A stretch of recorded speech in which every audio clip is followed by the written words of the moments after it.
This is a 30-year-old that began treatment about 6 months ago. You can see there was a fair amount of lower crowding. Now I'm in the modify mode right now. This is not how the teeth look right now. The teeth look like this. So I can't move the cursor now because if I toggle back and forth, you'll see the movement. But I want you to see there was some improvement, but kind of lackluster after 6 months of treatment. The patient said that in so many words that they were not wearing their aligners as much. But I want to show you how I modify this. Now, in the original plan, I had a rotation of the left premolar because I figured, why not? But he's 30 years old. He doesn't have any perio issues there. So I've chosen now to not move that tooth. Why complicate matters? The more you put in an aligner, the more that force is going to be distributed everywhere, you know, outside of the areas that you want. I think if you focus the movements and move less teeth, it can only be helpful.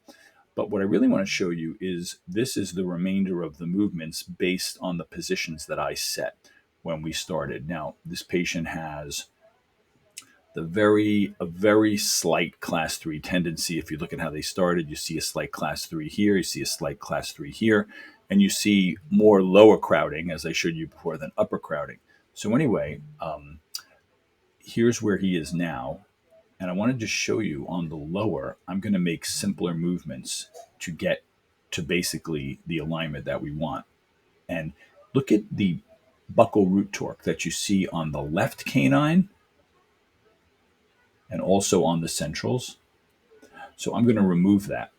And I'm going to then just see, will I get a similar type of alignment without that? Because if you can ask the aligner to perform more of a tipping movement, you're going to be more successful. The question is, do you really need that bodily movement? Okay, so I'm going to even do a little bit less root movement. So now you can see it's more of a tipping movement.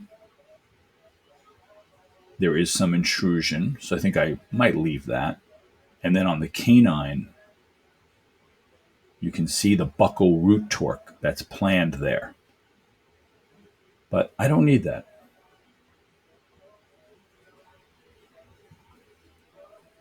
Now I have more of just a rotation there. And so let's look at my occlusion. It should be the same. Yeah, this looks fine. There's a little bit of IPR. But this is what I do in a lot of cases. I look for root movements, complex movements, and I try to remove them unless they're critical to the case. And in fact, you can look, there's even buccal root torque on the left lateral on a second look. So I'm going to remove that as well.